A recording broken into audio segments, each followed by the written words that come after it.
bersama kami di Bincang-Bincang Sukabumi. Selamat siang pemirsa, apa kabar? Semoga tetap sehat di hari ini. Wilujeng Sumping, selamat datang Bu Nono, Bu Dr. Nono, KCD wilayah 5 Kabupaten Kota Sukabumi. Wilujeng Sumping, selamat datang sahabatku Pak Yunus, ya, Sekretaris Komisi DPRD Kota Sukabumi. Komisi 1 Pak? Komisi 1 DPRD Kota Sukabumi. Kota Sukabumi. Dalam bincang-bincang hari ini, insya Allah akan mudah seputar tantangan peran pendidikan di era COVID. Mudah-mudahan saja kegiatan hari ini bincang-bincang ada manfaatnya bagi kita semua. Terima kasih. Mengawali bincang-bincang hari ini, sekali lagi Wilujeng Sumping, selamat datang Teteh di bincang-bincang. Pertama, Teteh sebagai Kepala Kantor Cabang Dinas Pendidikan Kabupaten Sukabumi, kira-kira kalau saya boleh tahu, ya, apa yang menjadi peran dan tantangan Dinas Pendidikan Kota Kabupaten Sukabumi atau wilayah 5 Teteh yang membidangi segmen pendidikan di tingkat SLTA. Kira-kira yang menjadi tantangan juga yang menjadi peran Teteh di era COVID-19 ini. Terima kasih, silakan. Nuhun Abah. Baik, Assalamualaikum warahmatullahi wabarakatuh. Ibu menggunakan masker. Aku nuhun ke Abah, langsung dipayun kelebet Pak Yunus, ya, dari DPRD Kota Sukabumi, Komisi 1. Itu dia Bah. Luka hijab dengan mungkin heula, jalaran abdi diawan udeng. Jadi pagi ini saya ingin bercerita panjang barangkali terkait dengan berbagai hal yang menyangkut tentang bagaimana pendidikan ini dilakukan untuk jenjang SMA SMK pada kondisi atau pada masa pandemi COVID-19. Sebelum saya bercerita tentang apa sih peran pendidikan, Pak Yunus, Pak Ferry, kemudian Abah, tentu ini harus diawali dari permasalahan dan tantangan pendidikan di masa pandemi COVID-19. Bahwa kita sejak bulan Maret tahun 2020 ini, pandemi COVID ini juga berdampak di dunia pendidikan. Tantangannya tentu banyak sekali. Tantangan terutama ketika di awal pandemi COVID ini, kita semua terus terang menjadi sangat terkaget-kaget. Karena sejak awal atau sebelumnya kita kan tidak pernah dipersiapkan untuk menghadapi permasalahan ini, gitu kan ya. Artinya ketika COVID ini ada, kemudian masa pandemi dan darurat nasional juga diberlakukan, kita di dunia pendidikan termasuk yang terkena dampak. Jadi tantangan yang pertama tentu yang kami rasakan adalah permasalahan manajemen satuan pendidikan terutama. Jadi kita sudah berusaha membuat perencanaan, kegiatan, anggaran dan lain-lain yang kita sudah fokus di tahun 2020. Tiba-tiba di bulan Maret ini harus ada perubahan. Nah ini tantangan manajemen ini juga berpengaruh ketika teman-teman kepala sekolah harus merubah banyak hal, ya, termasuk merubah kurikulum dan lain sebagainya. Dari sisi implementasi saya pikir seperti itu. Kemudian yang kedua, tantangannya adalah sebelum kepada tantangan siswa nih Pak Dewan, ya, dirasakan oleh guru-guru kami. Bagaimana tidak ketika guru-guru kita semua di awal tidak pernah dipersiapkan untuk mengajar dari rumah pada kondisi anak-anak berada di rumah, kan? Menggunakan media yang disebut sebagai pembelajaran online, kemudian mungkin juga media-media sosial yang lainnya termasuk menggunakan WA Group. Nah, guru-guru kita, saya sering menganalogikan begini Bang, guru-guru kita ini ibaratnya dipaksa terjun bebas dari pesawat pada kondisi payung belum berkembang. Jadi mereka mencek abahmu gimana terbubuk oke terbubuk dipecahan gitu ya. Iya aja Pak, karena memang kita tidak pernah dipersiapkan, guru kami ini tidak pernah dipersiapkan untuk mengajar secara online sebelumnya. latihan tidak ke sana. Kemudian yang kedua, tantangan berikutnya adalah tantangan yang terjadi di peserta didik, ya. Banyak sekali dan sangat kompleks menyangkut peserta didik ini. Sama seperti guru-guru, anak-anak juga tidak pernah berpikir ketika masa pandemi ini diberlakukan, anak-anak dikembalikan ke rumah, mereka harus belajar dari rumah, ya. Kemudian belajar dari rumah menggunakan berbagai cara. Ini permasalahan muncul. Pertama, merubah kebiasaan. Yang kedua, ternyata yang namanya pembelajaran online itu tidak semudah membalikan telapak tangan, ya. Untuk di kota Sukabumi, permasalahan infrastruktur sepikir tidak terlalu bermasalah, tetapi mengubah kebiasaan juga sedikit bermasalah. Tetapi berbeda dengan yang di Kabupaten Sukabumi. Pemberlakuan pembelajaran online ini di masa pandemi COVID ternyata ini menimbulkan permasalahan lain. Karena tidak semua anak berada pada lokasi, pada zona yang terjangkau oleh jaringan internet. Kemudian yang kedua, jaringan internet ada, tapi anak juga tidak memiliki alat atau gawai yang kompatibel untuk pembelajaran online. Artinya tidak punya HP lah, ya. Kemudian nggak ada jaringan. Punya HP ada jaringan, kuota tidak ada. Ya. Punya HP ada jaringan, kuota ada, faktor internal lingkungan keluarga tidak mendukung. Ya, karena tetap faktor motivasi orang tua juga menjadi sangat penting. Ketika pembelajaran ini adalah tantangan yang luar biasa. Jadi permasalahan siswa, permasalahan orang tua, permasalahan guru, permasalahan manajemen sekolah. Ya. Belum lagi permasalahan pendidikan secara keseluruhan. Bagaimana barangkali ini juga dikhawatirkan oleh banyak orang, Mbak, terkait dengan pembelajaran jarak jauh berbasis online ini, pendidikan nilai, pendidikan attitude, pendidikan sikap, pendidikan akhlak ini kurang bisa diterapkan, barangkali seperti itu ya. Jadi pembelajaran ini lebih cenderung kepada bagaimana anak meningkat dari sisi kemampuan intelektualnya saja, ya, dari sisi kognitif. Ini adalah permasalahan pendidikan secara umum. Namun demikian, barangkali pandemi ini tidak hanya terjadi di negara kita. Pandemi ini terjadi di seluruh dunia. Jadi yang paling tepat adalah kita tidak bisa hanya cenderung mempermasalahkan tantangannya saja, tetapi justru yang paling dibutuhkan adalah bagaimana kami di pendidikan ini, baik di satuan pendidikan maupun di kita para pemangku kebijakan, mencari solusi terbaik terkait permasalahan yang tadi. Tantangan terhadap manajemen sekolah, tantangan yang dialami oleh teman-teman guru, tantangan yang dialami oleh peserta didik, tantangan yang dialami termasuk orang tua dan lain-lain. Saya pikir nanti Bapak yang akan bercerita lebih banyak bagaimana nih orang tua ini gitu ya, termasuk seperti itu.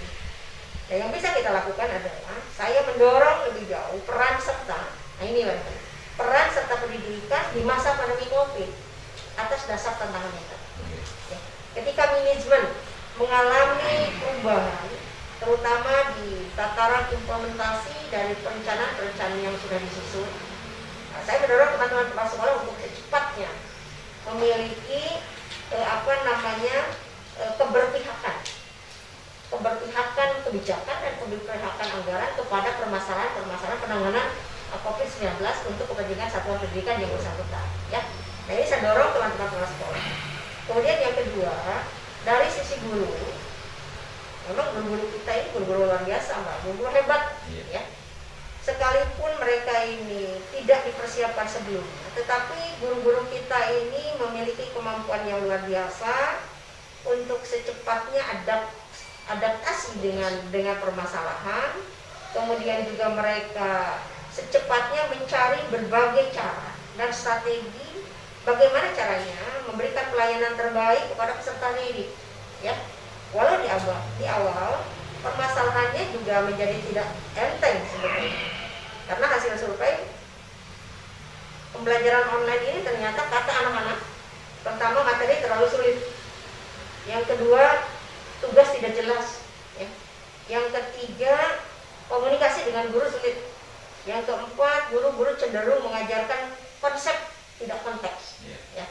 Kemudian yang berikutnya adalah anak tidak fokus. Ini juga tantangan buat guru. Oleh karena itu saya terus menggali kemampuan mereka, bagaimana caranya mereka dari hari ke hari bisa membuat berbagai macam strategi dengan multi method dan multi strategi ya, di dalam meningkatkan kompetensi anak yang ada di rumah. Dan itu adalah termasuk salah satunya yang tadi, kegambangan secara umum bahwa pembelajaran online ini cenderung hanya mengakomodir kemampuan peserta didik dari sisi intelektual atau kognitif saja. Nah, saya pikir bisa saja menggarap nilai, menggarap sikap, menggarap karakter. Misalnya, ketika guru-guru melakukan pembelajaran online menggunakan media Zoom, ya, untuk jadwal yang jelas, ini mendidik anak untuk konsisten, disiplin, mulai hadir di kelas meeting, itu kan kurang lebih seperti itu pada jam yang sudah ditentukan. Berarti ada penanaman nilai disiplin. Yang kedua, ketika anak di absen, berarti itu bagaimana guru meminta pertanggungjawaban. Ketika anak harus mengumpulkan tugas, guru juga meminta pertanggungjawaban. Kemudian ketika tugas dikumpulkan, itu juga membangun komitmen peserta. Sebetulnya permasalahan kegambangan terkait dengan nilai yang tidak bisa disampaikan di masa pandemi COVID ini bisa saja disiasati dengan berbagai macam inovasi dan kreativitas teman-teman guru kita. Dan sampai hari ini, ya alhamdulillah, walaupun mungkin banyak juga permasalahan, seperti tadi saya baru membuka kegiatan EduFair di SMA Negeri 1. Ya. Saya melihat, mohon maaf, dan memang faktanya begitu. Di layar yang tertangkap oleh saya, anak kelas 12 ini adalah laki-laki, rambutnya sudah segini, Pak. Ya. Kemudian rambutnya dikasih warna merah. Artinya mungkin anak cenderung kalau untuk urusan seperti itu lebih nurut kepada gurunya di sekolah daripada kepada orang tua di rumah, gitu ya. Nah, apakah permasalahan rambut panjang ini dipersoalkan oleh orang tuanya? Jelas kalau memang masih panjang berarti tidak dipersoalkan oleh orang tua. Tapi yang namanya di sekolah kan itu tidak boleh. Ya, nah yang seperti itu. Kemudian permasalahan lain juga adalah untuk di Kabupaten Sukabumi ini Bang, banyak nih. Saya kemarin tiba-tiba orang tua datang. Bukan orang tua. Guru kepala sekolah datang. KCD, anak saya hilang. Hilang kemana anak saya? Anak saya kawin 4 orang. Jadi disangkanya masa pandemi ini sekolah nggak akan buka kembali. Ya. Jadi daripada tidak sekolah, ini kan yang mudah kawin. Dan bukan satu sekolah itu, banyak sekolah yang lapor ke saya, anak saya 2 orang nikah, anak saya lebih memilih bekerja di pabrik daripada melanjutkan sekolah. Itu di kabupaten. Di kota Sukabumi juga sama sebetulnya. Ya, ketika pembelajaran ini online, pendaftaran siswa baru juga online, mereka belum pernah kenal sekalipun dengan sekolahnya yang siswa baru masuk di bulan Juni 2020 itu. Tiba-tiba mereka juga bisa menghilang begitu saja. Ini adalah permasalahan juga yang insya Allah permasalahan ini saya pikir akan coba kita urai satu persatu sesuai dengan kemampuan dan kapasitas kami. Walau alam, yang penting kita berusaha dan berjuang. Ya.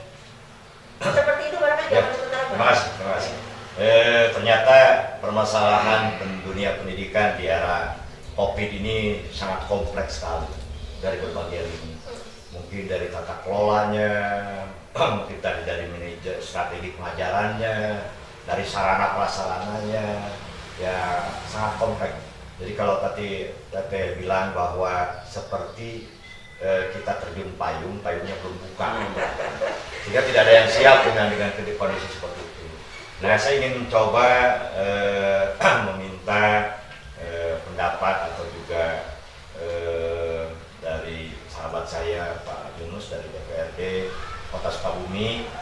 Kira-kira Pak Yunus seperti yang disampaikan oleh Ibu KCD, Ibu Dr. Roni, permasalahan yang begitu kompleks di dunia pendidikan. Dan Pak Yunus juga sebagai orang tua dari putra-putra yang masih belajar, tadi mendengar ada yang di SMA, juga ada yang sudah di perguruan tinggi di UGM di Yogyakarta. yang ingin saya coba minta dari Bapak selaku Sekretaris Komisi 1 DPRD Kota Sukabumi, peran DPRD di era COVID-19 kaitannya dengan dunia pendidikan. Kira-kira apa yang bisa dilaksanakan atau juga yang sudah dilaksanakan oleh DPRD Kota Sukabumi? Terima kasih. Silakan Pak. Baik, terima kasih. Mungkin saya akan menjelaskan dari perspektif saya sebagai Ketua Komisi 1, terutama di dalam masalah dan pemerintahan. Berkaitan dengan COVID ini, saya pertama mengapresiasi, bahkan mengucapkan terima kasih yang sebesar-besarnya kepada pemerintah daerah Kota Sukabumi khususnya. Itu yang mana sudah ada gugus depan, gugus tugas yang memberikan kewenangan untuk menangani permasalahan COVID-19 ini, termasuk juga ada sigap ya, yang mereka menjemput dan sebagainya yang terkena dampak COVID dari COVID-19 itu. Nah, saya ingin sampaikan kepada publik bahwa di Kota Sukabumi sampai hari kemarin, hari ini saya belum update ya, sampai hari kemarin udah 2.666 orang yang positif kasusnya gitu ya, dari awal sampai hari kemarin itu. Tapi memang sudah ada penyembuhan sekitar 83% ya dari jumlah tersebut.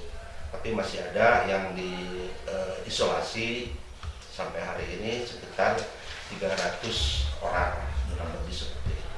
Ini artinya Kota Sukabumi kalau dia terhitung dari situ COVID-nya sangat luar biasa dari jumlah penduduk yang sekitar 350 jiwa. Jadi artinya pemerintah daerah sangat intens sekali.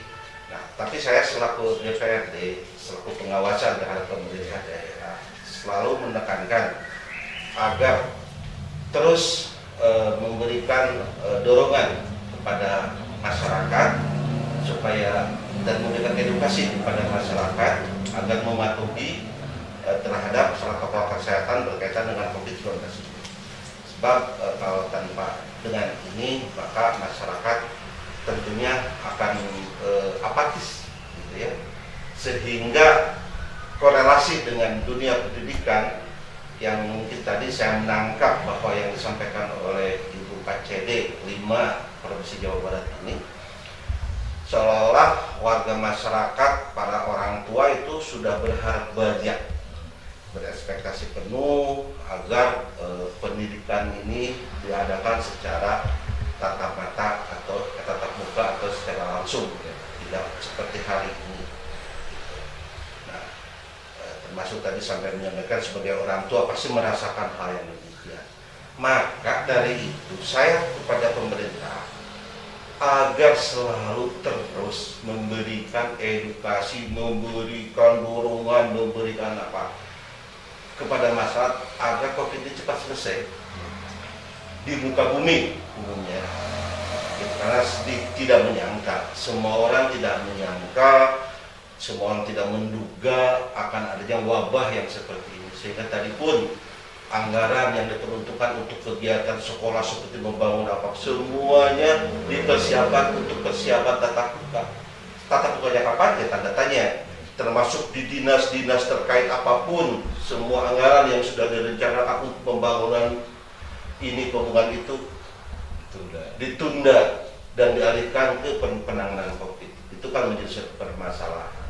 Nah, mudah-mudahan dengan hal demikian tadi kalau pemerintah melaksanakan dan masyarakat memahami tentang hal ini, insya Allah gitu. Nah, makanya pemerintah berusaha tadi melakukan 3T, tracing, treatment, juga testing ya, tracing dan treatment itu harus benar-benar dilaksanakan gitu kan, dan memberikan juga penyadaran kepada masyarakat supaya mereka mematuhi protokol kesehatan, terutama yang 3M, sekarang plus 2 jadi 5M, gitu, cuci tangan, terus memakai masker, terus menjaga kerumunan, menghindari dari kerumunan banyak, dan mengurangi kegiatan keluar rumah. Itu dengan satu cara dengan usaha demikian mudah-mudahan bisa cepat berakhir sehingga ekspektasi semua orang tua terutama di dunia pendidikan itu sesuai dengan harapan semua. Itu sementara barangkali. Ya, terima kasih. Kita dengar apa yang disampaikan oleh Pak Yunus sebagai Wakil DPRD Kota Sukabumi selaku Sekretaris Komisi. Beliau menyampaikan berbagai hal yang ada kaitannya dengan apresiasi atau responsifnya Kota Sukabumi, karena kita juga pernah mendengar bahwa Kota Sukabumi pernah meraih zona hijau lah di era Covid ini. Apa yang disampaikan oleh Pak Yunus tadi mudah-mudahan saja juga himbauannya didengar oleh masyarakat sehingga secepatnya Covid berlalu lah. Apa yang disampaikan oleh Pak Yunus, terima kasih. Kita coba untuk menggali kembali apa yang disampaikan oleh Bu Nono selaku KCD. Kira-kira upaya-upaya dalam strategi pembelajaran, mungkin nggak Bu KCD adanya role model, karena memang orang tua sudah anaknya, orang tua tidak bisa menggantikan posisi guru di rumah. Dan guru sangat signifikan seperti tadi, tidak hanya kurang adanya yang namanya pembelajaran yang menyentuh nilai-nilai termasuk juga afektif dan psikomotor. Mungkinkah Ibu nanti bisa bersinergi dengan DPRD, bersinergi dengan Pak Bupati dan Pak Wali Kota, karena memang kekuasaan untuk bisa menggelar pendidikan yang tatap muka itu kepala daerah lah, ujung-ujungnya. Mungkinkah dibuatkan satu role model pembelajaran agar dunia pendidikan memiliki satu gambaran, satu style. Kira-kira itu mungkin yang ingin saya minta dari TT, memungkinkan nggak membuat role model dalam pembelajaran siswa di tingkat SLTA? Oke, ini nambah ya. Betul Pak Dewan, kalau mau bercerita tentang bagaimana orang tua terkait dengan anak-anaknya. Ini kemarin SMA Negeri 2 Kota Sukabumi melakukan survei. Ternyata 86% orang tua menginginkan anaknya kembali tatap muka. Itu dari sisi keinginan orang tua kan. Namun ketika melihat tadi angka keterpaparan ya oleh virus yang mencapai 2000 sekian yang tadi disampaikan oleh Pak Dewan, artinya sebaran virus di kota dan kabupaten Sukabumi juga masih tinggi. Makanya ini dibuktikan dengan zona kota kabupaten Sukabumi yang belum beranjak hijau, bahkan kuning pun sebentar-sebentar, kurang lebih seperti itu. Nah, jadi pada kondisi seperti ini yang bisa kami lakukan, yang pertama tentu persiapan bagaimana ketika suatu saat pemerintah daerah kabupaten kota ini memberikan izin atau rekomendasi untuk melakukan pembelajaran tatap muka. Persiapan tidak hanya dilakukan secara infrastruktur fisik sesuai dengan standar atau protokol kesehatan. Namun demikian, kita sudah mulai mendesain bagaimana pembelajaran ini, karena tatap muka juga tatap muka terbatas kelihatannya Mbak ya, yang bisa diselenggarakan.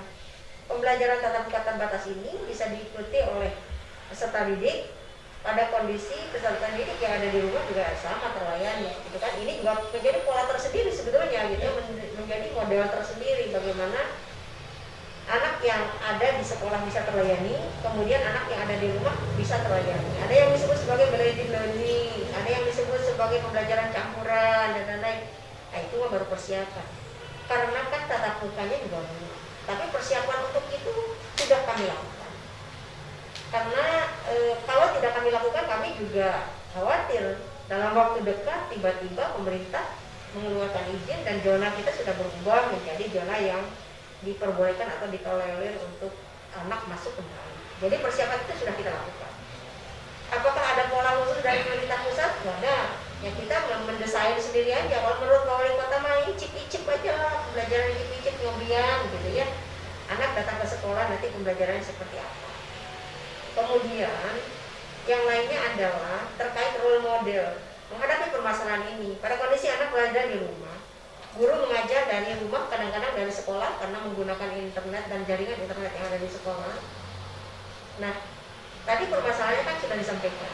Pertama, bahwa ternyata guru-guru kita ini terlalu memberikan materi yang sulit. Yang kedua, tugasnya juga tidak jelas. Gaje cek barudak ayeuna nya, gaje cenah tugas lagi. Yang ketiga, terlalu konseptual. Kemudian sulit berkomunikasi dengan guru. Nah, teman-teman guru ini sudah mencoba menjawab permasalahan itu dengan mulai mendesain beberapa model pembelajaran. Ya, beberapa model pembelajaran yang mereka akan sampaikan kepada anak-anak. Ada yang berbasis video, ada yang berbasis pemberian tugas terstruktur dan lain-lain. Itu secara umum. Namun barangkali bisa kita cobakan, ya. Nah, ini ada kaitannya juga mungkin nanti dengan kerjasama dengan pendidikan tinggi, lembaga tinggi seperti yang Abah pimpin ini di STH Pasundan, ya. Yang pertama, pembelajaran jarak jauh itu tidak melulu online, Pak. Tetapi ada yang disebut sebagai pembelajaran luring di luar jaringan. Artinya tidak menggunakan jaringan internet. Nah, apa yang dilakukan? Yang tadi kita lakukan home visit. Guru-guru datang ke rumah anak-anak, ya. Termasuk bagaimana kesulitan anak-anak dalam belajar. Karena kan kalau face to face berdua seperti ini masih diperbolehkan kan. Nah, tidak boleh itu berkumpul dalam jumlah yang banyak. Nah, kalau berkumpulnya dalam jumlah yang tidak terlalu banyak, space-nya juga luas, itu kan masih diperbolehkan. Yang pertama adalah kunjungan ke rumah orang tua dan ke rumah anak. Bagaimana kesulitan anak ini bisa dilakukan? Walaupun tentu saja ini menjadi high cost ya. Ya, betul. Kemudian yang kedua, nah ini barangkali bagaimana kita bisa bersinergi. Mahasiswa Abah ini juga sama, sedang di rumah kan? Ya. Ya. Artinya mereka nggak ada di kampus, tetapi ada di masyarakat. Ketika ada di masyarakat, mereka juga sebetulnya di benaknya ini ingin menyegarkan ilmu yang dimiliki. Ya. Ketika menyegarkan ilmu yang dimiliki dengan cara apa? Tentu dengan tidak harus selalu dengan belajar, tetapi bisa kita berkolaborasi. Mahasiswa perguruan tinggi Abah ini STMH jurusan hukum, dia dekat dengan mata pelajaran PKN di kami, ya. Nah, bisa saja ini nanti ada kerjasama pendampingan antara perguruan tinggi, misalnya STH Pasundan, memberikan pendampingan kepada anak-anak kami untuk belajar PKN di titik-titik tertentu.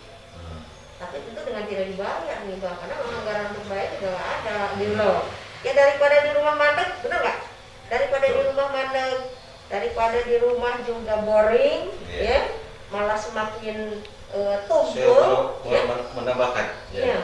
Nah, bisa saja kita bekerja sama. Nanti diberikan anak-anak mahasiswa untuk memberikan pendampingan kepada siswa-siswa yang ada di rumah, ya. Dalam kelompok kecil, tidak dalam kelompok besar. Kelompok besar sama saja nggak boleh, ya. Misalnya 5 orang berkumpul lah. Tapi ini juga perlu manajemen.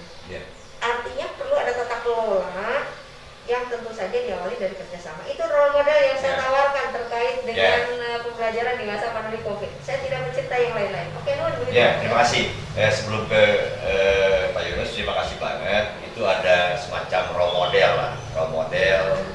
Nah, untuk sesi sekarang mungkin ditutup dulu, nanti dilanjutkan di sesi berikutnya. Terima kasih.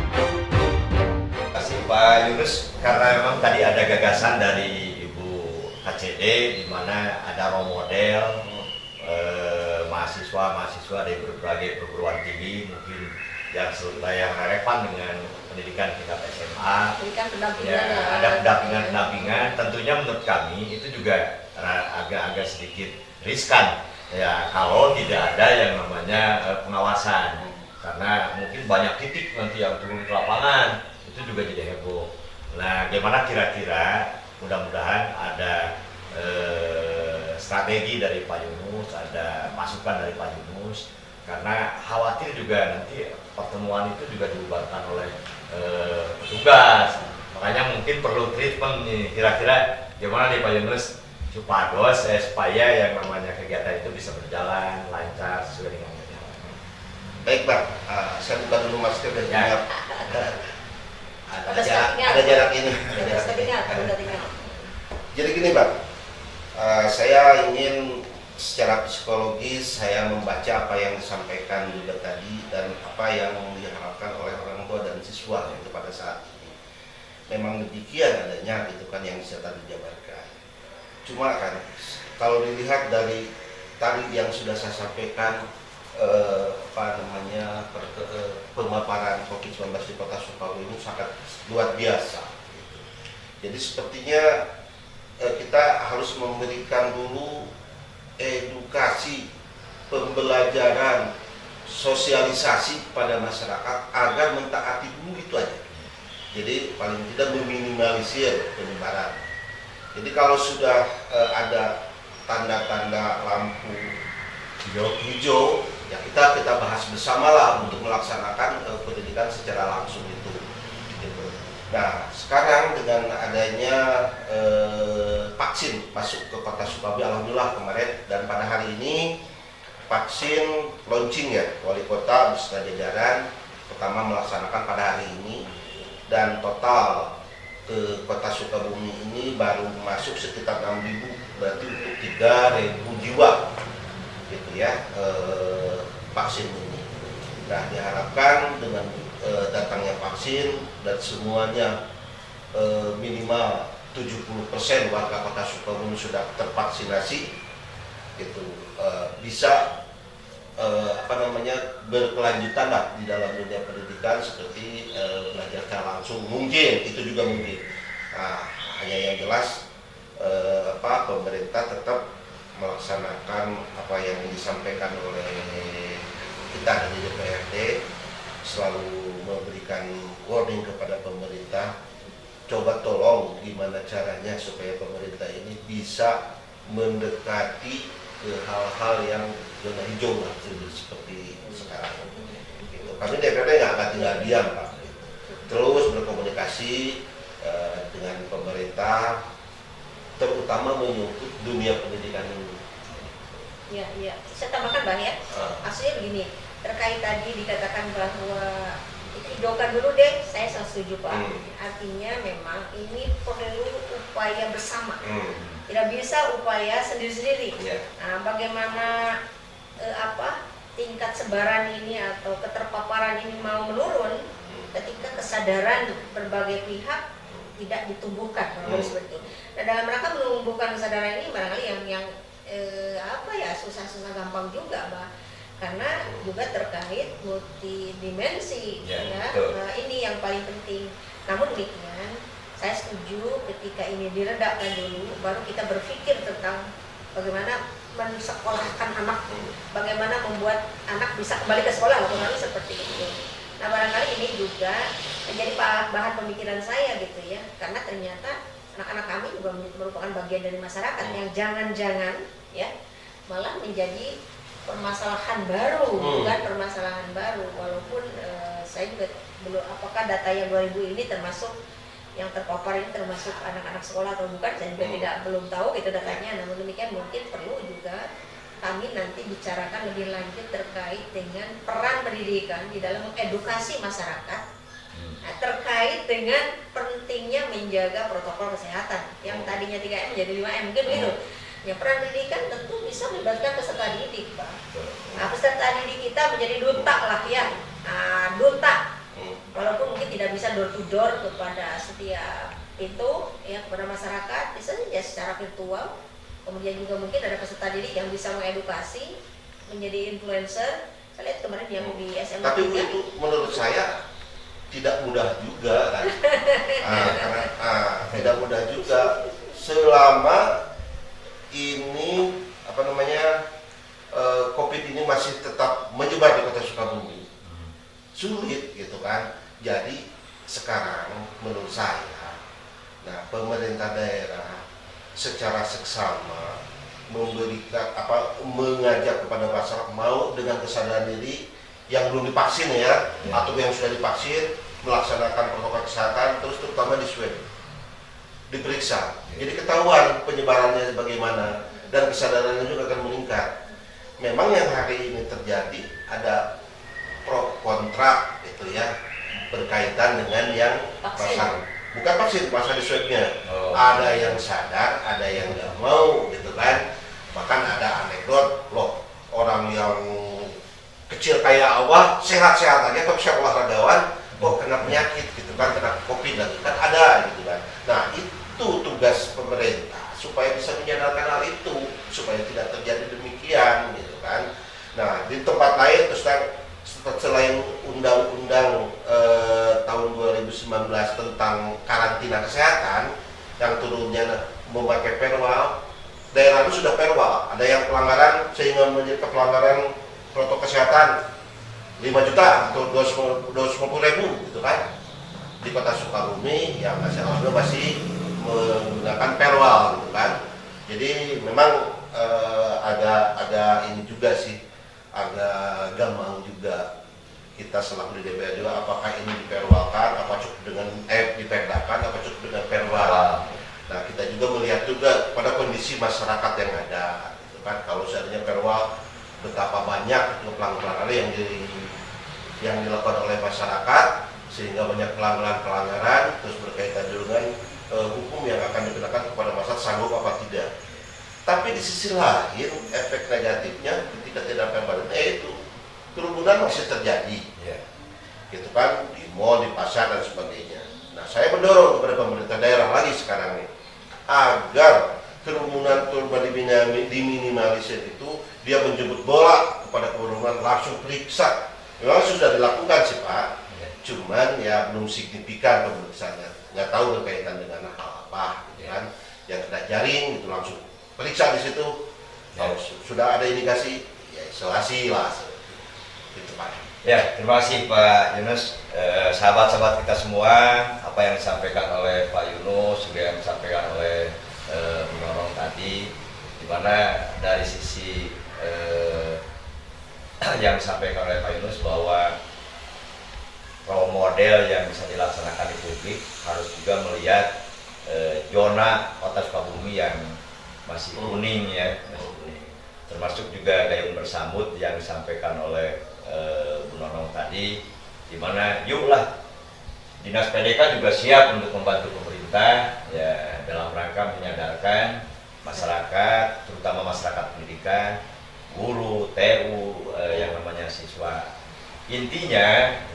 Intinya bahwa semua pemangku kebijakan, semua komponen masyarakat untuk sama-sama menyamakan persepsi, menyamakan paradigma agar secepatnya yang namanya COVID ini hilang dari Sukabumi dan dari bumi persada Indonesia. Kita ingin coba untuk ke Ibu Nonong kembali kaitannya dengan ranah dunia pendidikan, termasuk juga nanti tanggapan dari Pak Yunus. Kira-kira pengawasan Ibu selaku KCD dalam mengadakan pengawasan, controlling persekolahan, apakah bisa berjalan dengan daring efektif, apa tidak efektif, kira-kira seperti apa hasil pengamatan Bu Nonong selaku KCD efektivitas pemanfaatan daring di kota dan kabupaten Sukabumi? Iya Bang. Jadi kalau ditanya efektif tidak sih pembelajaran daring atau online ini, tentu efektivitasnya adalah berdampak kepada peningkatan kemampuan anak lah, kurang lebih seperti itu ya. Kalau bercerita tentang efektivitas kepada peningkatan anak, saya belum bisa menjawab lebih jauh karena bagaimanapun ini kan hal baru Bang.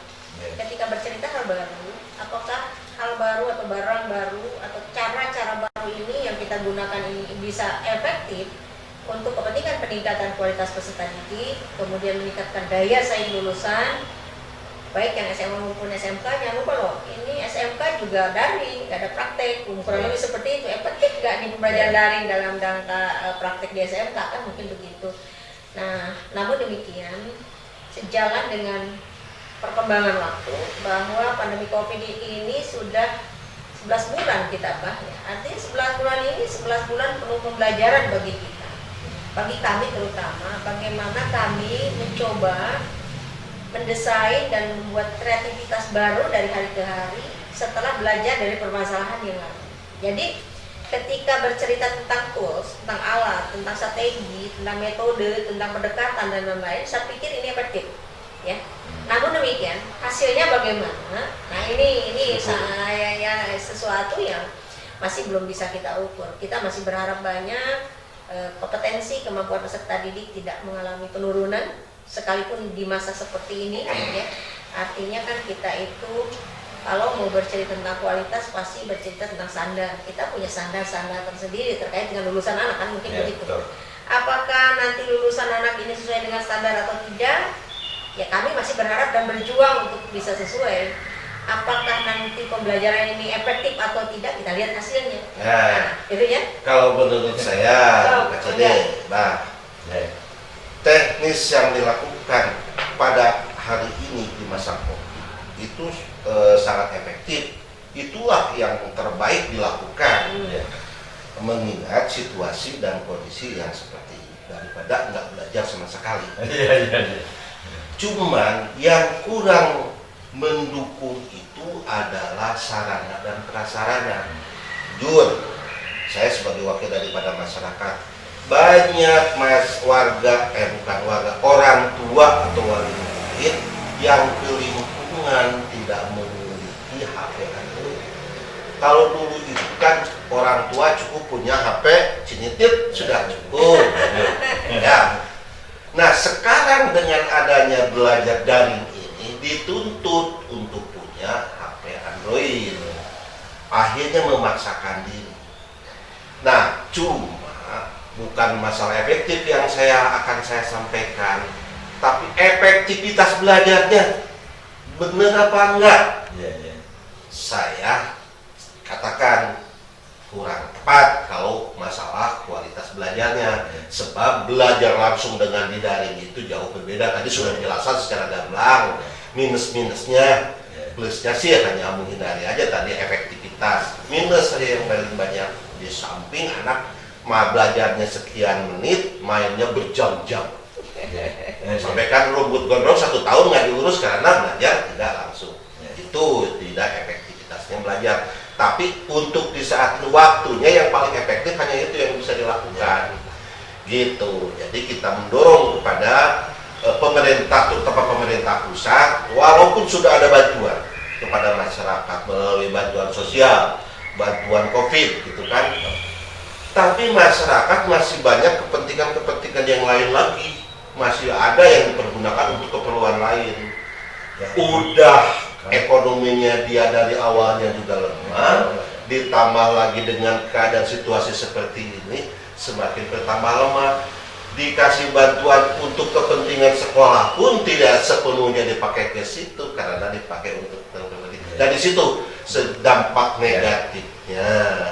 Nah, kita gali sama-sama, yuk bagaimana caranya supaya pendidikan ini kita sesuai dengan efektivitas yang sekarang dilakukan secara daring, tapi di sisi lain masyarakat juga terpenuhi kebutuhannya.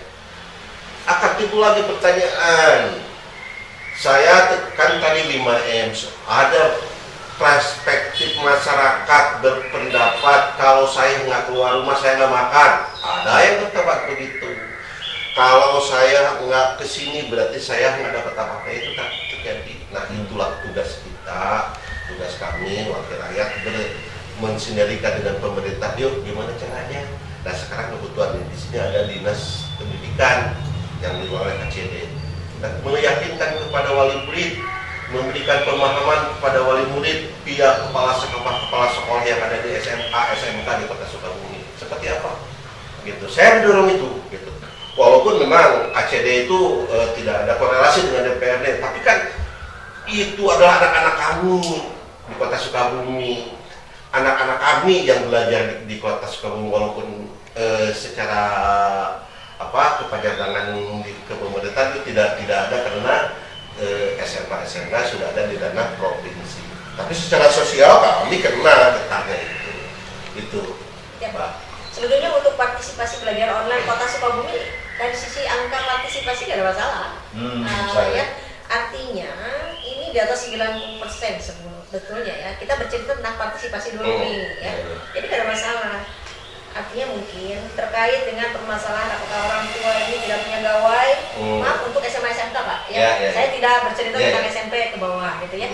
Untuk SMA SMK kita di atas 90% angka partisipasi belajar online. Jadi mungkin terkait dengan permasalahan gawai atau HP yang tadi berbasis Android yang kompatibel terhadap pembelajaran online bisa diatasi, karena kami pun ada beberapa sekolah yang berupaya jika anak memang sama sekali tidak memiliki alat itu, kita punya ya, dan kita pinjamkan kepada anak itu, dan saya sudah berkali-kali ya meminjamkan itu untuk anak-anak. Kalau saya berpikirnya malahan bukan hanya SMA SMK, dari SD, SMP, SMK gitu kan, karena kami sebagai wakil mereka gitu ya. Dialog kita mungkin ditekan dulu sejenak untuk break. Siapa? Nuhun Mbak.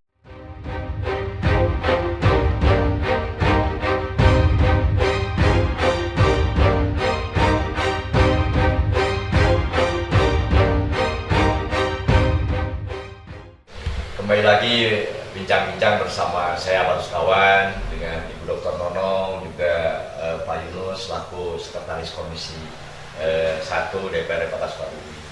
Menarik apa yang disampaikan oleh Ibu Nonong juga oleh Pak Yunus tadi, di mana ada statement dari Pak Yunus ya, walaupun beliau bukan pendidik, tapi dia mengkonklusi bahwa mungkin metode online saat ini itulah yang paling cocok dibandingkan mungkin menggunakan tatap muka, karena riskannya COVID masih merajalela di Kota Sukabumi. Termasuk juga apa yang disampaikan oleh Bu Nonong tadi, di mana efektivitas daring ya itulah mungkin yang paling pas untuk dilaksanakan di era COVID ini. Di segmen yang ketiga ini saya ingin mencoba apa kira-kira harapan wakil rakyat ya, terhadap dunia pendidikan. Mudah-mudahan saja COVID cepat berlalu. Kira-kira apa yang menjadi harapan Pak Yunus selaku anggota DPRD Kota Sukabumi terhadap dunia pendidikan di Kota Sukabumi dan Kabupaten Sukabumi? Terima kasih Pak.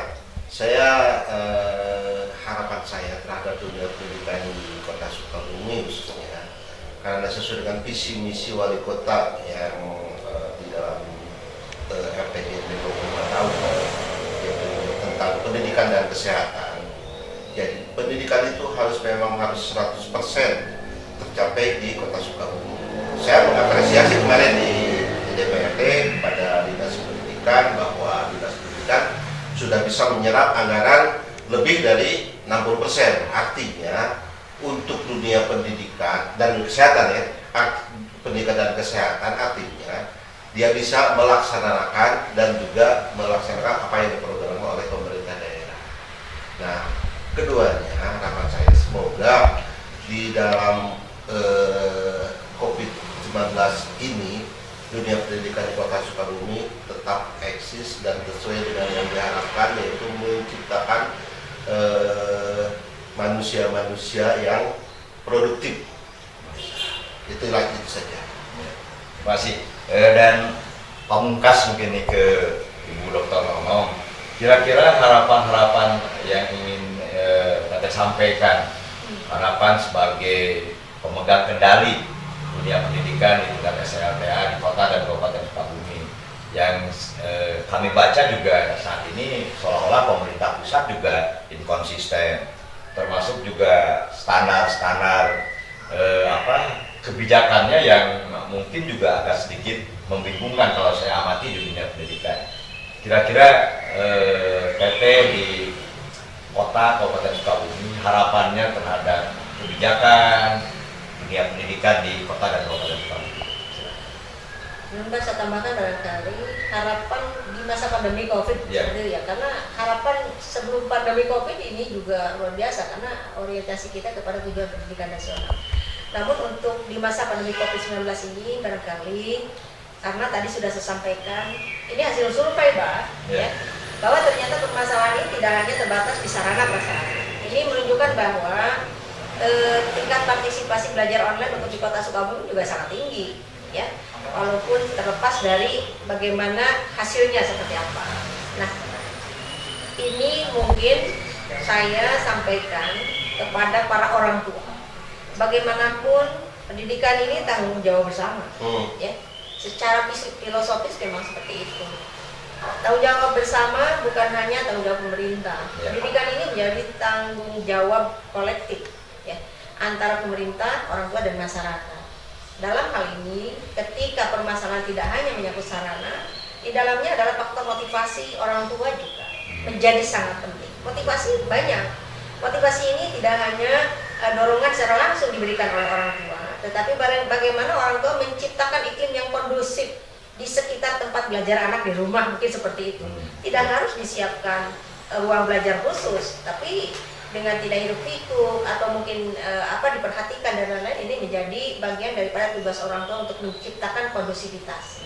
Nah, jadi harapannya adalah ketika pendidikan ini menjadi tanggung jawab bersama, di masa serba darurat ini tidak terlalu berharap kepada pihak sekolah saja, ya.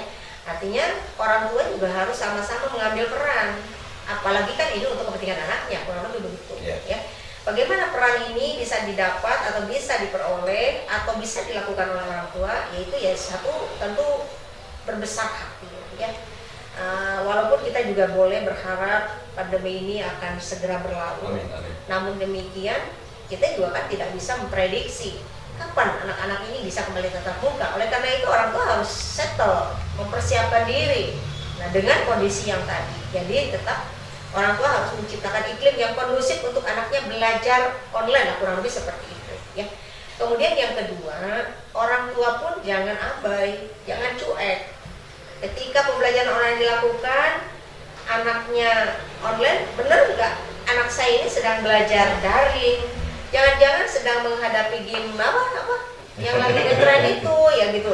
Jangan-jangan malah dia sedang nonton video yang tidak bagus.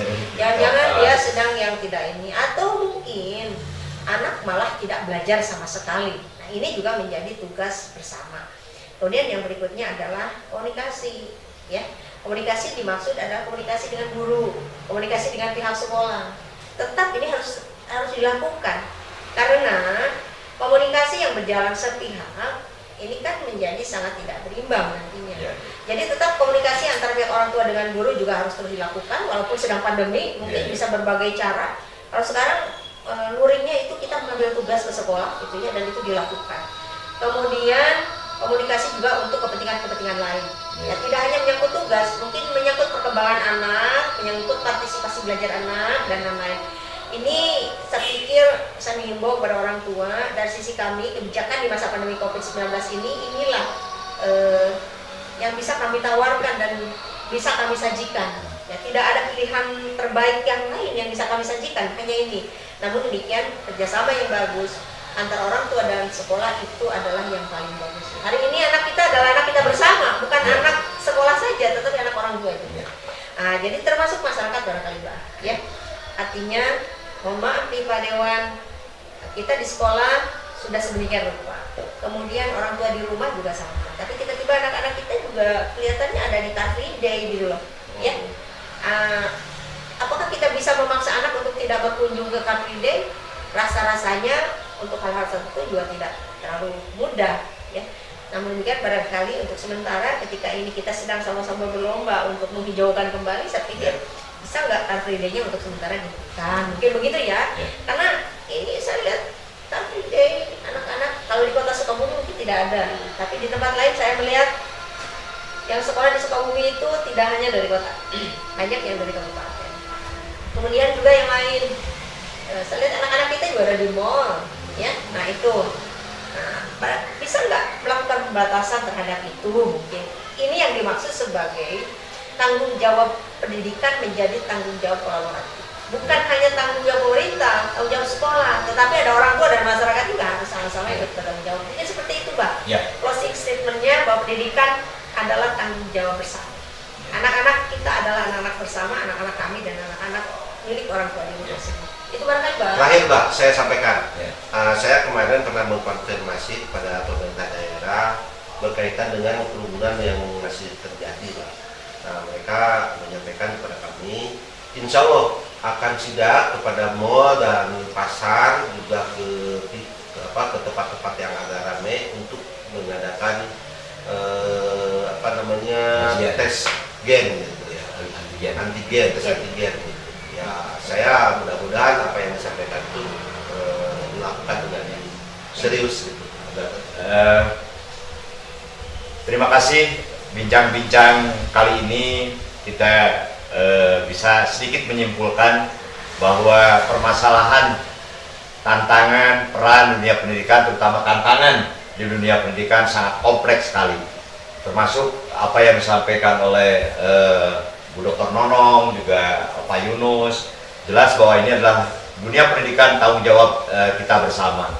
Dengan kompleksitasnya permasalahan yang ada di dunia pendidikan, tentunya kalau ada kebersamaan para pemangku kebijakan, para pemangku kepentingan dengan berbagai komponen, tetap walau bagaimana juga tidak boleh mengatakan atuda, tapi sok sanajan. Ya, Walau bagaimana juga mudah-mudahan saja ya bisa berjalan dengan mulus walaupun tidak terlampau optimal.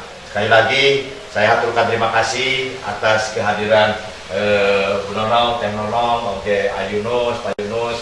Mudah-mudahan perbincang-bincang ini membawa barokah bagi kita semua. Amin. Amin. Terima kasih. Wassalamualaikum warahmatullahi wabarakatuh. Waalaikumsalam.